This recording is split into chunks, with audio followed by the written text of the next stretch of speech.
Χαίρετε, είναι το ποδοσφαιρικό podcast του Pandit και σήμερα είμαστε στη στήλη παίχτες φαντάσματα που με μεγαλύτερη ακρίβεια θα μπορούσαμε να την περιγράψουμε ως η στήλη που θα αναφέρεται σε παίχτες που τουλάχιστον τα τελευταία χρόνια δεν έχουν ανταποκριθεί στις προσδοκίες που είχε δημιουργήσει η μεταγραφή τους ή η αρχική εξέλιξη της καριέρας τους. Και στο πρώτο επεισόδιο θα μιλήσουμε για έναν από τους βασικούς παίκτες που ανήκουν σε αυτή την κατηγορία και πρόκειται για τον Paul Pogba, τον παίκτη της Manchester United και πρωταθλητή κόσμου με την Εθνική Γαλλίας.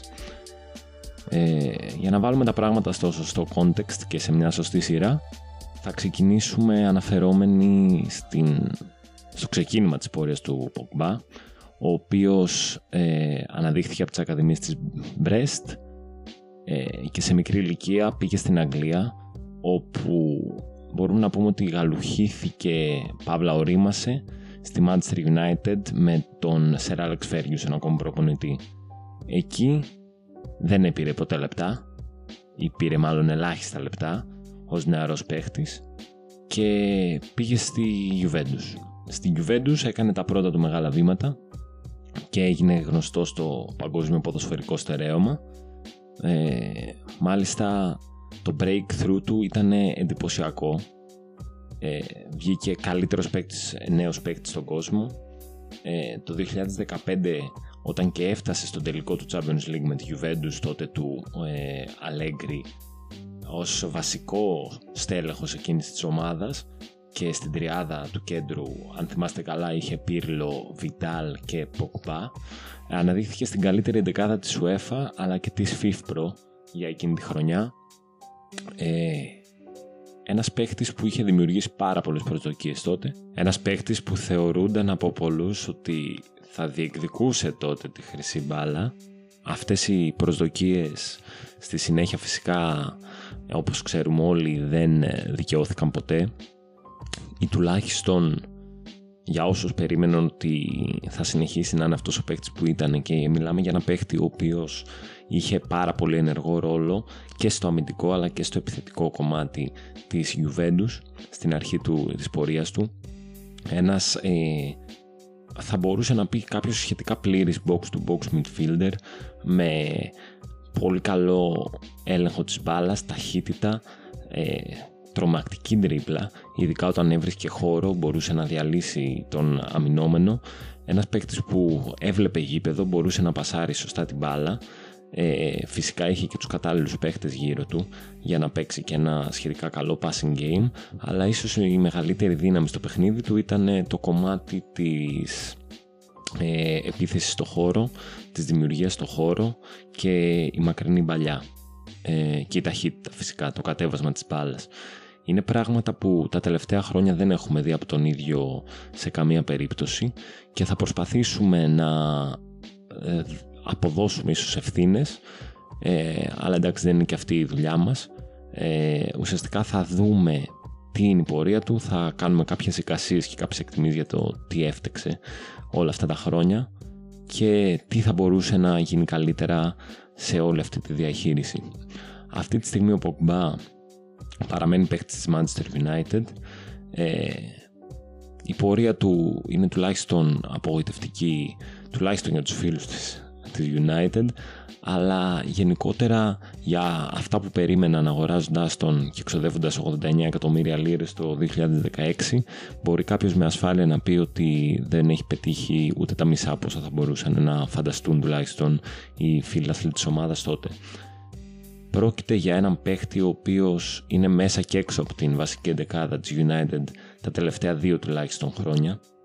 Έχει πάυσει να είναι ο παίχτης στον οποίο η United ήθελε να χτίσει την ομάδα γύρω. Δηλαδή το project Pogba ως ο παίκτης στον οποίο πάνω χτίζουμε την νέα Manchester United τότε έχει πια πεθάνει.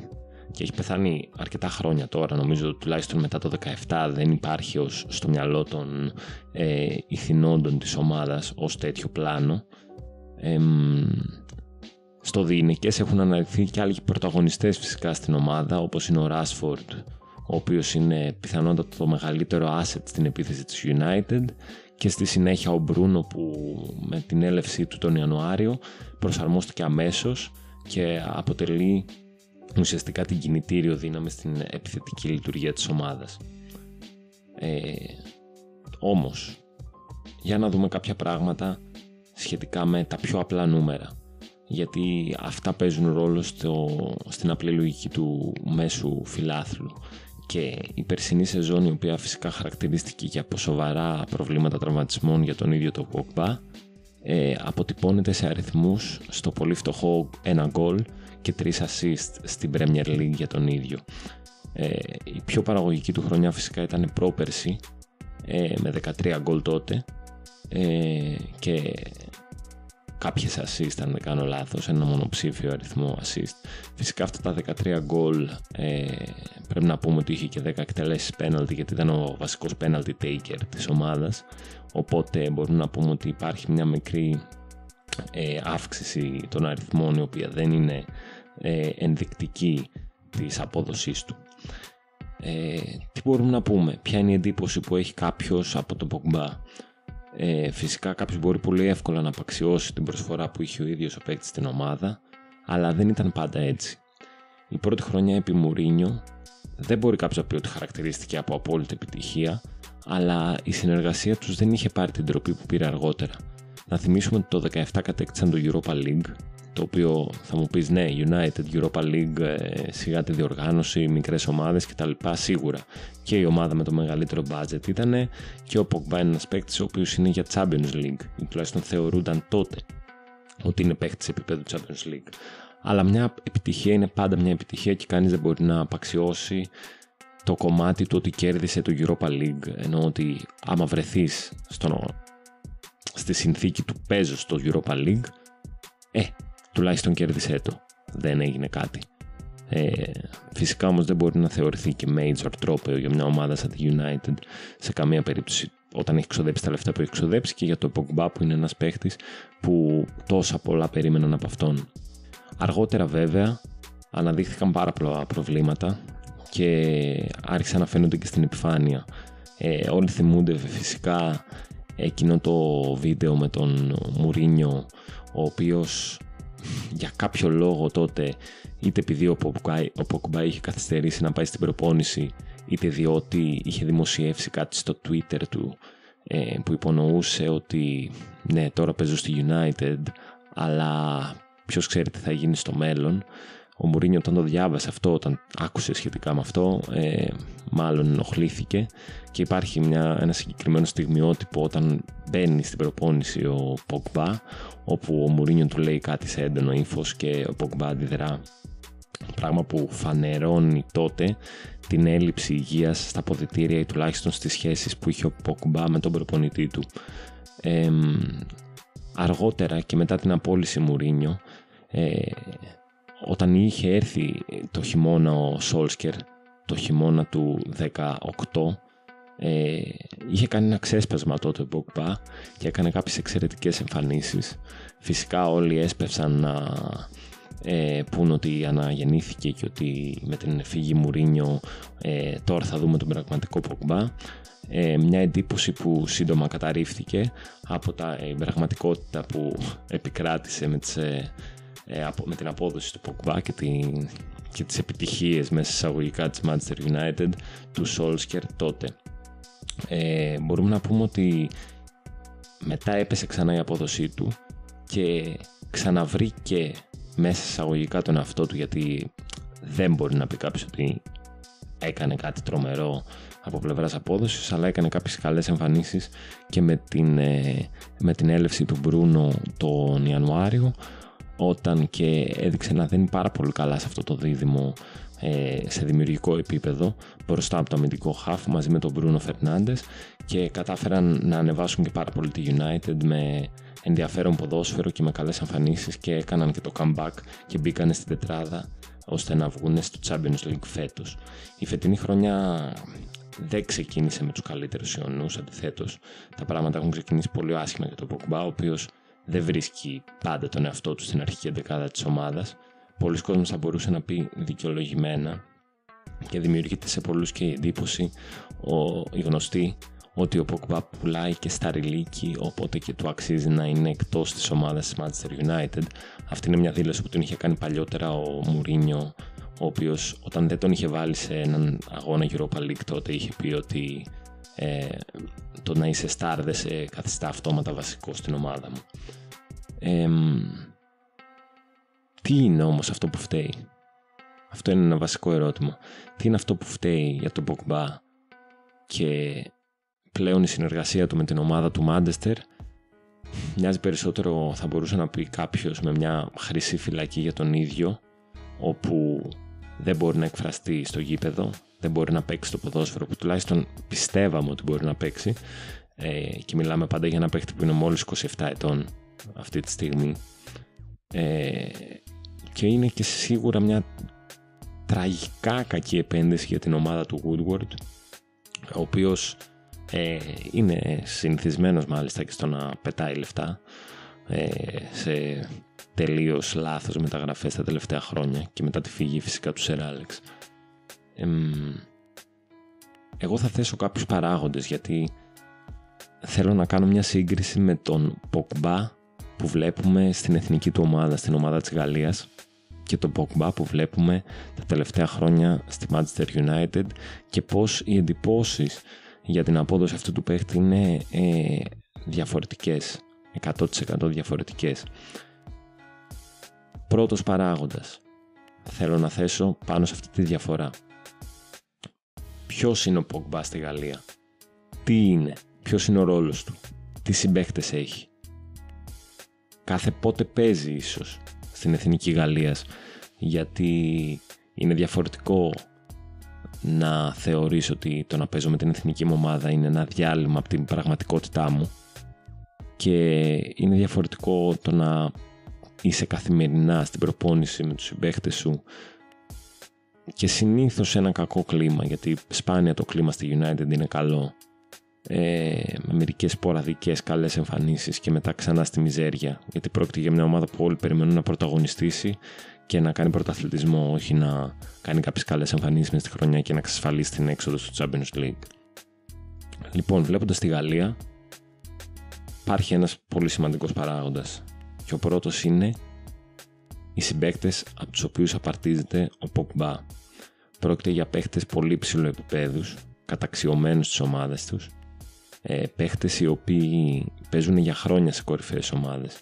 Είναι μια ομάδα εξαιρετικά ανταγωνιστική που κάνει πρωταθλητισμό σε όλα τα prime χρόνια του Pogba. Το 2016 φαβορί για το Euro, πολύ όμορφο ποδόσφαιρο, τραγική ήττα από τον τελικό στην Πορτογαλία, Pogba πρωταγωνιστής φυσικά στην ομάδα, πολύ όμορφο ποδόσφαιρο από εκείνη την ομάδα του Deschamps, η οποία δεν κατάφερε στο τέλος να σηκώσει το τρόπαιο. Έπειτα 2018, παγκόσμιο πρωτάθλημα της Ρωσίας, εκεί η εθνική ομάδα της Γαλλίας κατάφερε να σηκώσει το τρόπαιο. Μιλάμε για ένα ρόστερ το οποίο είναι πλήρες σε όλες τις γραμμές, και παίζει ένας πάρα πολύ βασικός παράγοντας σε όλη αυτή την κουβέντα του τι είναι ο Pogba στη Manchester United και τι είναι ο Pogba στην εθνική Γαλλίας. Στην Manchester United ο Pogba ήρθε ως ο παίκτης πρωταγωνιστής, ο παίκτης γύρω από τον οποίο θα χτίσουμε την ομάδα, ο παίκτης που θα μας πάει μπροστά, και δεν αδικώ κανέναν για αυτή την εντύπωση τότε και για αυτή την εκτίμηση, διότι επρόκειτο όντως για ένα παίκτη ο οποίος περιμέναμε να κάνει πάρα πολλά στη συνέχεια της καριέρας του, είχε δείξει αυτά τα στοιχεία. Το κακό ίσως είναι ότι οι ίδιοι συνέχισαν να πιστεύουν σε αυτό το πράγμα, ότι θα παραμείνει αυτός ο box to box παιχταράς με δυνατότητα να ανεβάζει την μπάλα, να απειλεί συχνά με μακρινά σουτ, να τριπλάρει τους αμυντικούς. Δεν έγινε αυτός ο παίκτης. Δεν έγινε αυτός ο παίκτης ο Pogba, και αυτό φαίνεται να είναι ανίκανη να το διαχειριστεί η Manchester United ως σύλλογος. Φυσικά κέρδισε πάρα πολλά από την έλευση του Pogba, γιατί το marketability ενός τέτοιου παίχτη παίζει πάρα πολύ σημαντικό ρόλο για ομάδες που λειτουργούν σαν επιχειρήσεις, και μια τέτοια ομάδα με πολύ μεγάλη βάση στο marketing, στους sponsors που θα μπορέσει να εξασφαλίσει κάθε χρόνο, στο πόσο κόσμο θα έχει που θα την υποστηρίζει στην Κίνα και την Ινδονησία και την Ιαπωνία και την Αμερική, όπου χτυπάει τεράστια νούμερα, και οι οποίοι βλέπουν το Pogba ως ένα ποδοσφαιρικό πρότυπο, και μπορούμε να πούμε ότι περισσότεροι εξ αυτών δεν ασκούν την κριτική την αυστηρή που ασκεί ο Ευρωπαίος φίλαθλος, που είναι και λίγο πιο αποσυνδεδεμένος από τα είδωλα, τα ποδοσφαιρικά, και κοιτάει περισσότερο την ομάδα του, ή που πολύ εύκολα θα γυρίσει την πλάτη σε κάποιο παίχτη, ας πούμε, αν δεν αποδώσει για 1, 2, 3 μήνες και είσαι απάτη και είσαι μυρωδιάς και το ένα και το άλλο, και πρόεδρε πουλα τον τώρα, χθες, προχθές, πάντα, ας πούμε. Στη Manchester United λοιπόν ο Pogba κλήθηκε τουλάχιστον τότε, γιατί πλέον δεν είναι αυτός ο παίχτης, κλήθηκε να πάρει την ομάδα στις πλάτες του και να είναι ουσιαστικά η κορονίδα ενός πλάνου, το κέντρο ενός πλάνου που θα έφερνε μια νέα εποχή για την ομάδα. Δεν μπορούμε να πούμε ότι η στελέχωση που υπήρξε της Manchester United τα τελευταία χρόνια έδειχνε μια πορεία πρωταθλητισμού. Δυστυχώς δεν μπόρεσε να εκμεταλλευτεί κανένα από τους παίκτες τους οποίους αγόρασε, είτε αυτοί ήταν καλοί είτε αυτοί αποδείχθηκαν κακοί με κανέναν τρόπο, και αυτό οδήγησε στο Solskjaer, ο οποίος ουσιαστικά κλήθηκε να υιοθετήσει ένα πλάνο ανάπτυξης. Ίσως ο Pogba δεν ήθελε κάτι τέτοιο. Ίσως ο Pogba ήθελε να είναι πρωταγωνιστής άμεσα, ίσως ήθελε να είναι σε μια ομάδα η οποία θα λειτουργεί με τους δικούς του όρους. Φυσικά οι όποιες κόντρες προέκυψαν πάνω σε αυτό το ζήτημα δεν ήταν με χαρτάκι, δεν δόθηκε χαρτάκι από τη διοίκηση, αλλά ουσιαστικά αυτό που συνέβαινε ήταν ότι πιθανότατα είχε συγκρούσεις με τον ίδιο τον προπονητή, και φυσικά όταν είσαι 2-2,5 χρόνια με τον Μουρίνιο στην ίδια ομάδα θα έχει συγκρούσεις, ειδικά όταν είσαι παίκτης και θεωρείς ότι εγώ star πρέπει να έχω λόγο στο τι κάνει η ομάδα μου. Εκεί ο Μουρίνιο δεν θα μασίσει, και περισσότερο μετά από λίγο, πέρα από το να σου βάλει μυαλό, ουσιαστικά θα σε τιμωρεί. Και αυτό συνέβαινε τότε με τον Pogba, ο οποίος θεώρησε ότι θα έχει κάποιο άλλο στάτους στην ομάδα και δεν είχε. Το γεγονός ότι δεν επρόκειτο για μια ομάδα που πρωταγωνιστούσε και δεν επρόκειτο για μια ομάδα που έδειχνε στον Pogba ότι είχε πλάνο, να έπαιξε κάποιο παράγοντα. Από την άλλη έχει την Εθνική Γαλλίας. Εκεί ο Pogba έχει γύρω του τον Griezmann, τον Mbappé, τον Γκαντέ, τον Varane,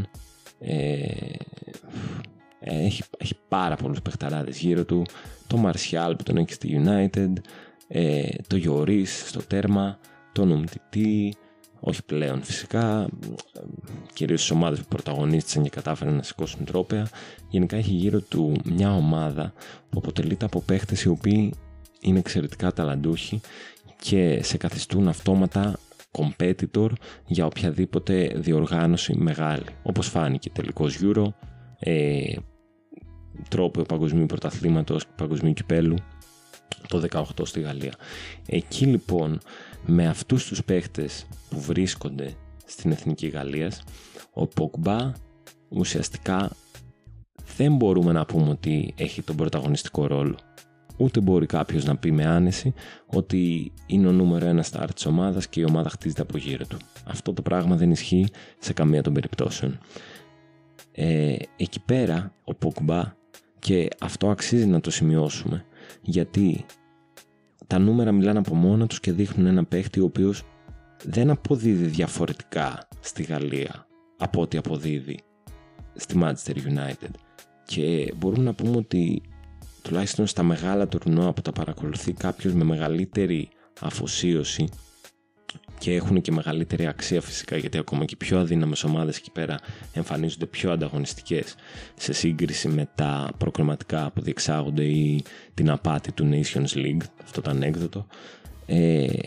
Εκεί λοιπόν μπορεί να πει κανείς ότι ο Pogba όχι μόνο αναγνωρίζει τη συνεισφορά του, αλλά θεωρείται από τους καλύτερους μέσους, τουλάχιστον και στο Euro του 16 και στο Παγκόσμιο Πρωτάθλημα του 18, όπου ήταν μέσα στους καλύτερους παίκτες του τουρνουά και όπου η εικόνα που έδειξε πραγματικά έβγαζε μια υγεία και έβγαζε τα χαρακτηριστικά ενός παίχτη που έλεγες ναι, αυτός είναι ένας τρομερός μέσος.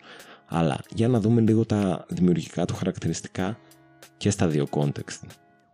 Γαλλία και Manchester United Premier League, και κυρίως μιλάω για τη σεζόν 18-19, ακριβώς μετά το Μουντιάλ. Με τη Γαλλία 0,17 assist ανά αγώνα, Manchester United 0,2. Πάσες κλειδιά ανά αγώνα 1,5 με τη Γαλλία, 2 με τη Manchester United.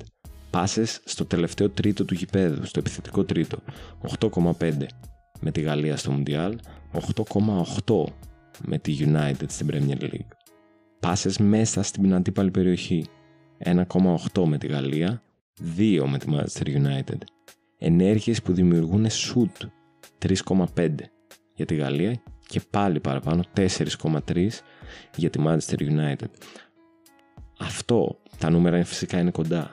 Η απόσταση μεταξύ της απόδοσης που έχει με τη Γαλλία σε σχέση με αυτή που έχει με τη Manchester United είναι μικρή. Αλλά μπορούμε να πούμε το εξής. Τα χαρακτηριστικά, τα στοιχεία, τα στατιστικά που δίνουμε, αυτά είναι facts.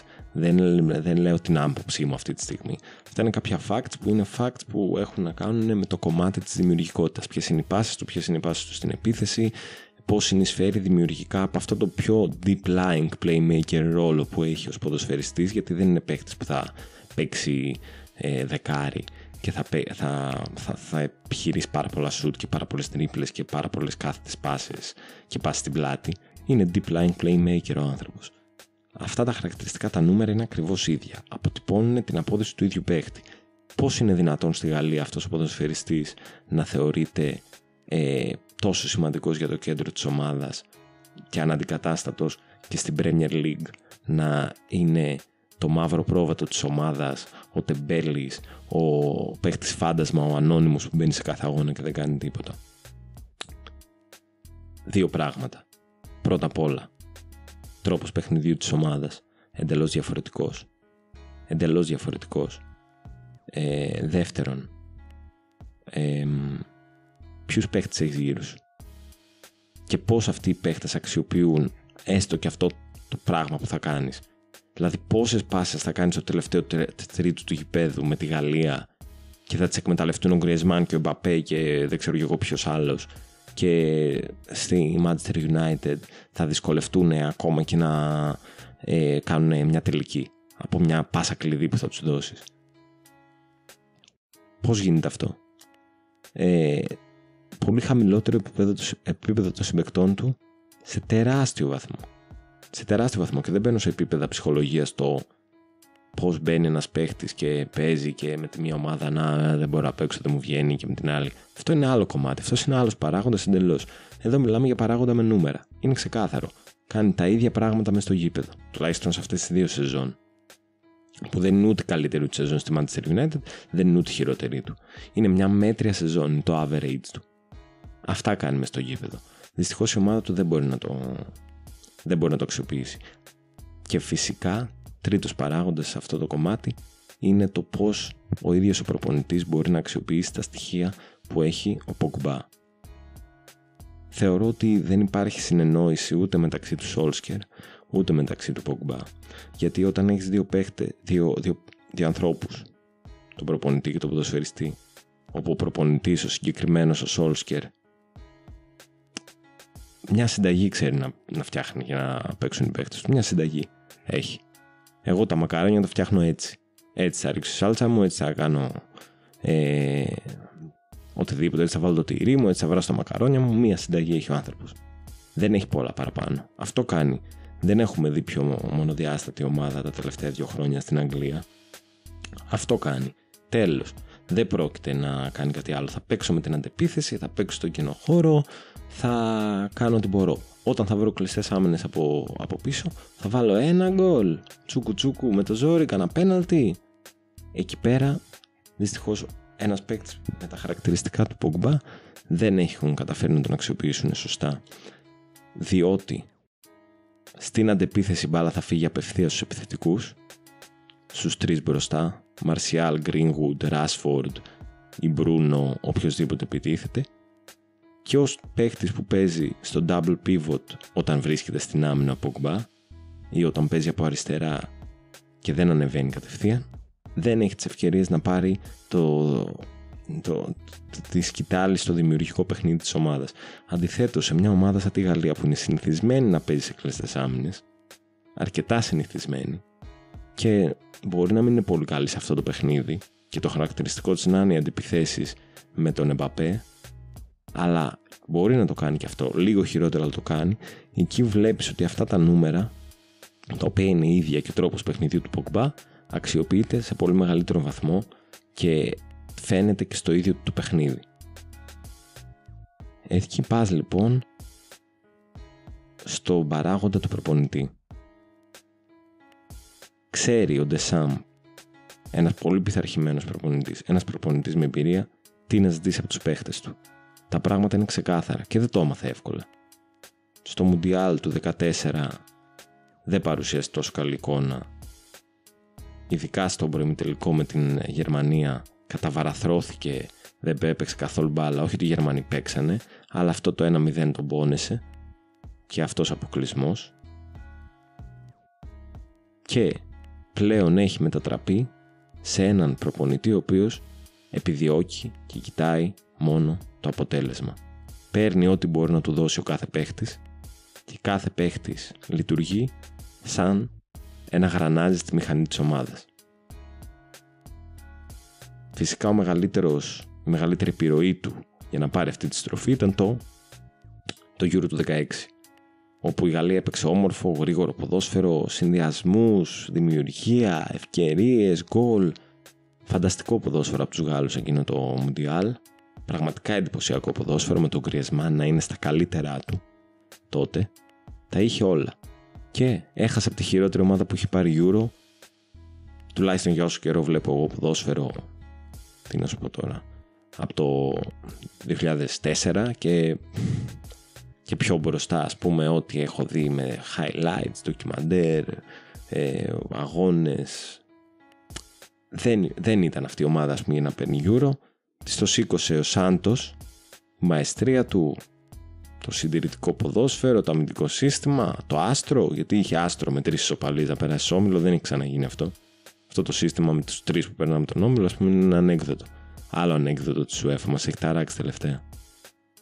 Πες το όπως θες, τέλος πάντων.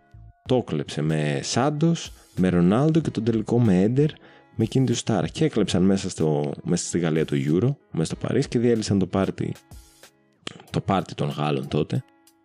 Με εξαιρετικό Pogba επίσης, έτσι όπως και Griezmann.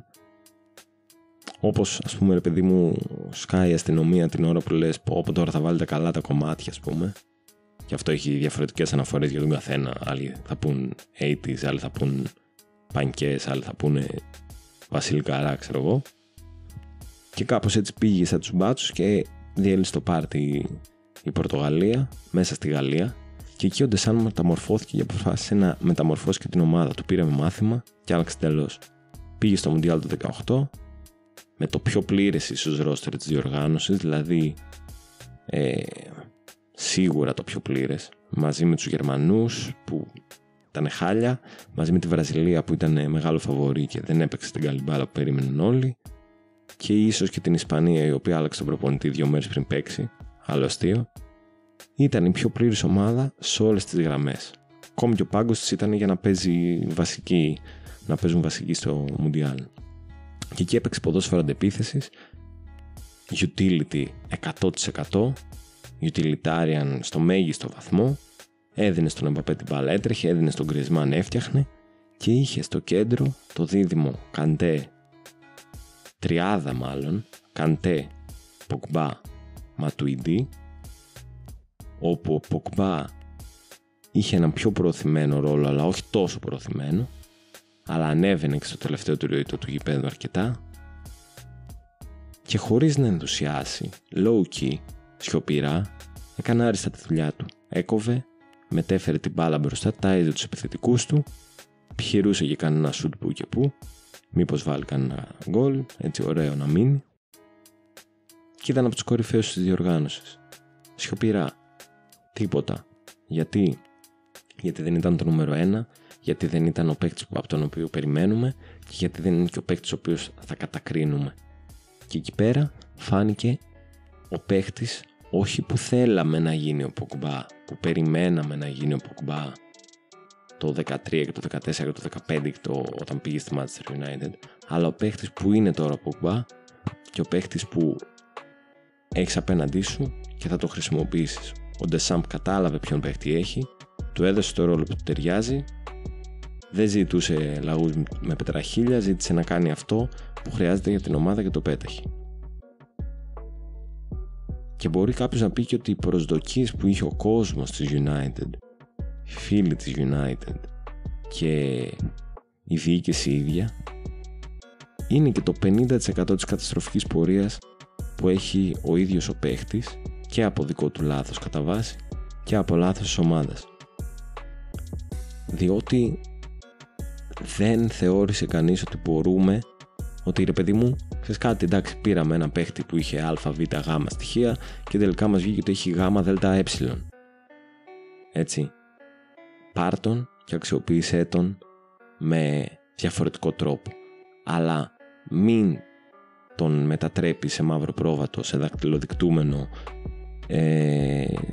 σε βγάζουμε σε σέντρα, στο ψάχνουμε να σε πουλήσουμε και δεν βρίσκουμε κανένα να μας δώσει τα λεφτά μας πίσω, οπότε πρακτικά σε κρατάμε εδώ πέρα, παίζεις, δεν παίζεις και άμα χάσουμε, ξέρεις, εσύ είσαι.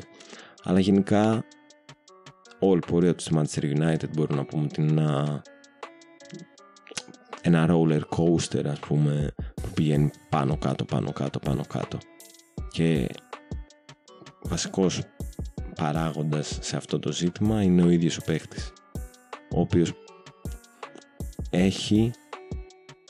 έχει λυγίσει, πιθανότητα λύγησε υπό το βάρος των περιστάσεων, υπό το βάρος των προσδοκιών του είμαι ο καλύτερος παίχτης, ο ακριβότερος και χτίζουμε την ομάδα πάνω μου.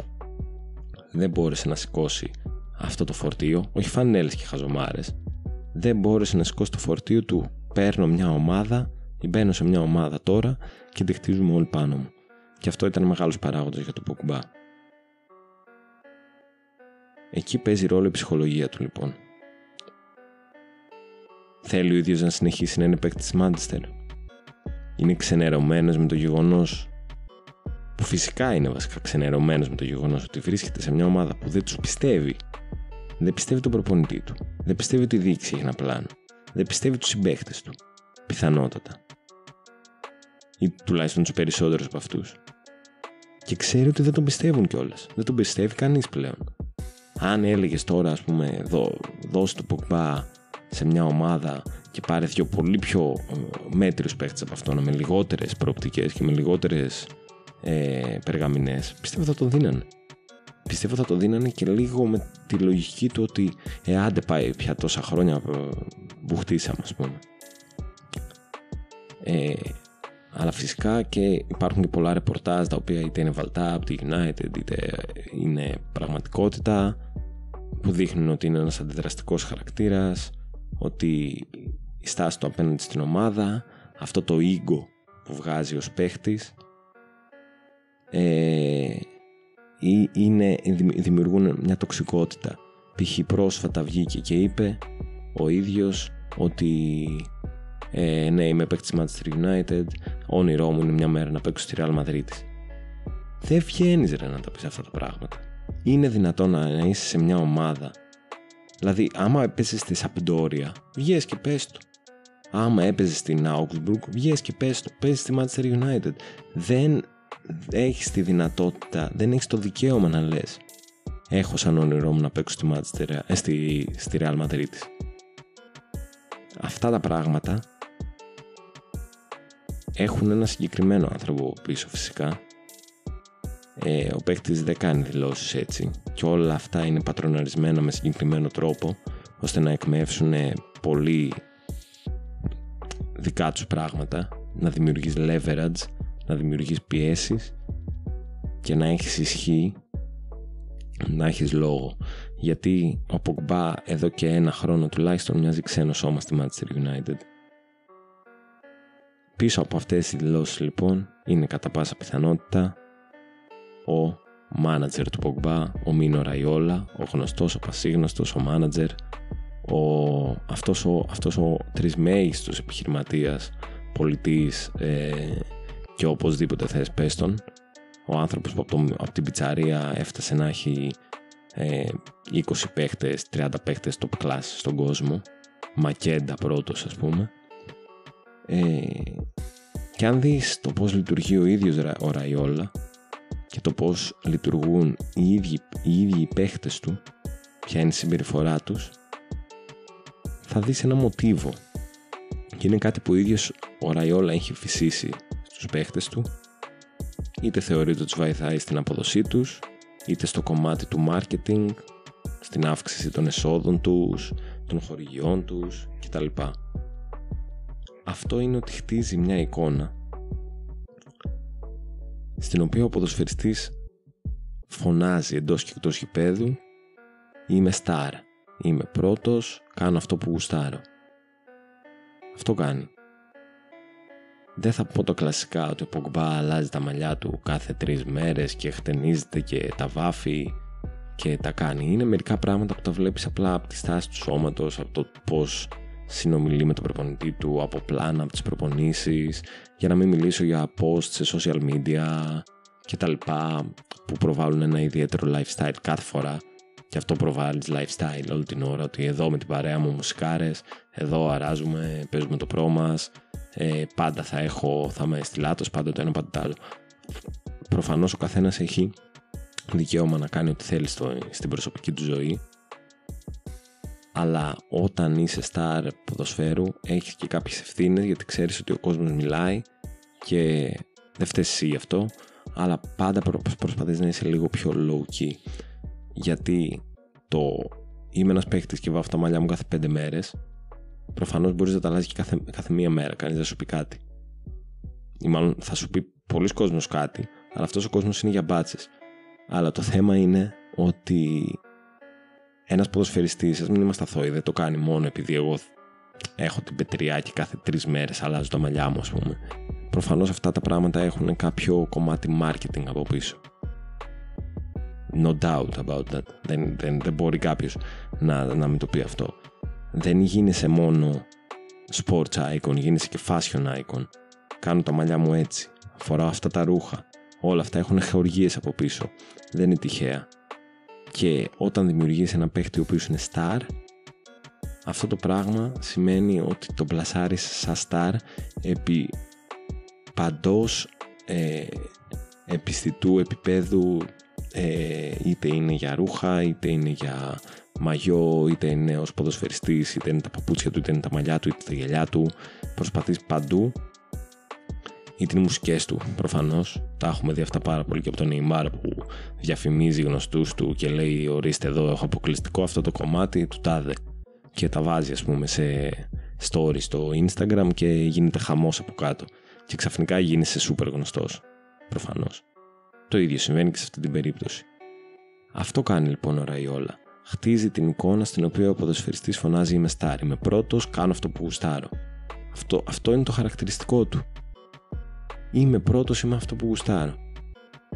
Αυτό φυσικά είναι κάτι που το είδαμε από παίχτες όπως Μπαλοτέλη, όπως Χάλαντ τώρα, που τον βλέπεις ας πούμε που βγαίνει και είναι αστείο, είναι κωμικό. Βλέπεις, περιμένουν ας πούμε να του κάνουν press conference μετά από κάθε αγώνα του Champions League και ο Χάλαντ βγαίνει και έχει αυτό το στυλάκι, ένα χρόνο τώρα, μπλα μπλα μπλα, του κάνουν μια ερώτηση και πώς ήταν ο αγώνας και τα κάνεις μετά τον αγώνα και κοιτάει την κάμερα για 1 λεπτό ας πούμε σαν χάνος, λέει μια κουβέντα. Δεν είναι αντικοινωνικός, δεν είναι χαζός, δεν είναι έξω από αυτόν τον κόσμο, ξέρει πολύ καλά τι κάνει. Είναι 100% εσκεμμένο ως ενέργεια. Είναι κάτι που το έκανε 1-2 φορές, πούλησε, βγήκε αυτό το σκληρός, βγήκε αυτό το πόσο αστείος είναι και γίνεται viral, αλλά παράλληλα είναι και badass motherfucker και πουλάει. σίγουρα viral γίνεται, αλλά η εικόνα αυτή βγάζει και ένα στυλ το οποίο δεν είναι υγιές, γιατί δεν τρολάρει απλά. Πουλάει και τουπέ παράλληλα. Πουλάει στα ριλίκι. Αυτά ως τεχνικές, τακτικές προώθησης και ιδιοσυγκρασίας και νοοτροπίας είναι κάτι που ο Ραϊόλα το έχει εμπνευστεί από το όλο παιχνίδι που κάνει με τα media ο Ιμπραήμοβιτς εδώ και χρόνια στην καριέρα του. Είναι ο νούμερο 1 πελάτης του, είναι ο πελάτης με τον οποίο έχουν τις καλύτερες σχέσεις, είναι ο πελάτης ο οποίος τον έχτισε και τον έφτιαξε και τον ανύψωσε σε ένα από τους κορυφαίους μάνατζερ παγκοσμίως, και ο ίδιος ο Ραϊόλα έχει δηλώσει πως όλους τους νεαρούς ποδοσφαιριστές που έχω τους λέω ότι πρέπει να έχουν ως πρότυπο τον Ιμπραήμοβιτς. Προσωπικά συμφωνώ απόλυτα στο κομμάτι το αθλητικό, το αγωνιστικό. Μιλάμε για ένα τέρας, ένα κτήνος φυσικής κατάστασης. Είναι killer, είναι 40 σχεδόν χρονών πλέον και σκοράρει ακατάπαυστα και σκοράρει θεαματικά γκολ, και τώρα πάει τη Μίλαν τρένο. Αλλά είναι εγωπαθής. Ο Τσακ Νόρις του ποδοσφαίρου. Είμαι λιοντάρι, είμαι άγριος, μην τα βάζεις μαζί μου εσύ, μην τα βάζεις εσύ, μην τα βάζει ο Κοροναϊός μαζί μου, είμαι ο Ζλάταν. Κάπου όπα. Δηλαδή τι πράγματα είναι αυτά. Αλλά όταν είσαι ο Ιμπραήμοβιτς και 15 χρόνια τώρα, με 18 ίσως, είσαι στην πρώτη γραμμή και βάζεις γκολάρες και τραβάς τις ομάδες σου, το σηκώνεις κιόλας να έχεις αυτό το υφάκι και αυτό το στυλάκι, να φωνάζεις είμαι ο Ήμπρα. Όταν είσαι ο Πογμπά, με αυτά που έχεις δείξει στο σύλλογό σου εδώ και 4 χρόνια, δεν μπορείς να φωνάζεις είμαι ο Πογμπά. Πλέον ο Γάλλος βρίσκεται με το ένα πόδι λογικά έξω από τη Manchester United. Το θέμα είναι, υπάρχουν πολλά ζητήματα και το οικονομικό αποτύπωμα του κοροναϊού παραμένει ανεξίτηλο στις ομάδες και θα τις επηρεάσει για τα επόμενα χρόνια. Και αυτό το λέω διότι η Manchester United συνεχίζει να ζητάει ένα διόλου ευκαταφρόνητο ποσό γύρω στα 80 εκατομμύρια για να δώσει το Pogba, το οποίο είναι αρκετά δύσκολο να το πάρει από οποιονδήποτε έχει σώαστας φρένας. Η ομάδα τον ανανέωσε, ενεργοποίησε δηλαδή τη ρήτρα για αυτόματη ανανέωση και συνεχίζει για 1 χρόνο παραπάνω, δηλαδή δεν τελειώνει το συμβολό του το καλοκαίρι, αλλά θα τελειώσει το επόμενο καλοκαίρι του 2022. Και δεν θεωρώ ότι, ειδικά γνωρίζοντας την κατάσταση στην οποία βρίσκεται ο Pogba, και αυτό προσπαθεί να κάνει και ο ίδιος με όλες τις δηλώσεις του και με αυτά που λέει και ο Ραϊόλα για αυτόν, προσπαθεί ουσιαστικά να δείξει και στους υποψήφιους αγοραστές ότι δεν έχει ραγίσει το γυαλί με τη United και η τιμή μου θα πέσει, γιατί εγώ δεν θα παίξω εδώ μπάλα ούτως ή άλλως. Προσπαθεί να το κάνει αυτό έτσι ώστε να καταφέρει να φύγει από την ομάδα πιο εύκολα με μια χαμηλότερη τιμή. Πιθανές ομάδες στις οποίες θα πάει: σίγουρα η Real κυνηγάει τα τελευταία χρόνια το Pogba, το έχει πει και ο ίδιος, έχει αφήσει να εννοηθεί κάτι και ο ίδιος ο Ζιντάν στο παρελθόν. Το ερώτημα είναι κατά πόσο τα οικονομικά της Real της επιτρέπουν να πάρει το Pogba. Και δεν το λέω από την άποψη του ότι δεν έχει η United λεφτά για να πάρει το Pogba, και φέτος έκανε φοβερή εξοικονόμηση, δεν αγόρασε τίποτα η Real Madrid το καλοκαίρι, δεν αγόρασε τίποτα απολύτως, 0 έξοδα, μόνο έσοδα. Το θέμα είναι ότι μπαίνεις στο εξής δίλημμα: θα πάρω τον Εμπαπέ που τον κυνηγάει επίσης και ξέρουμε ότι υπάρχει ένα φλερτ ανάμεσά τους, ή θα πάρω τον Pogba?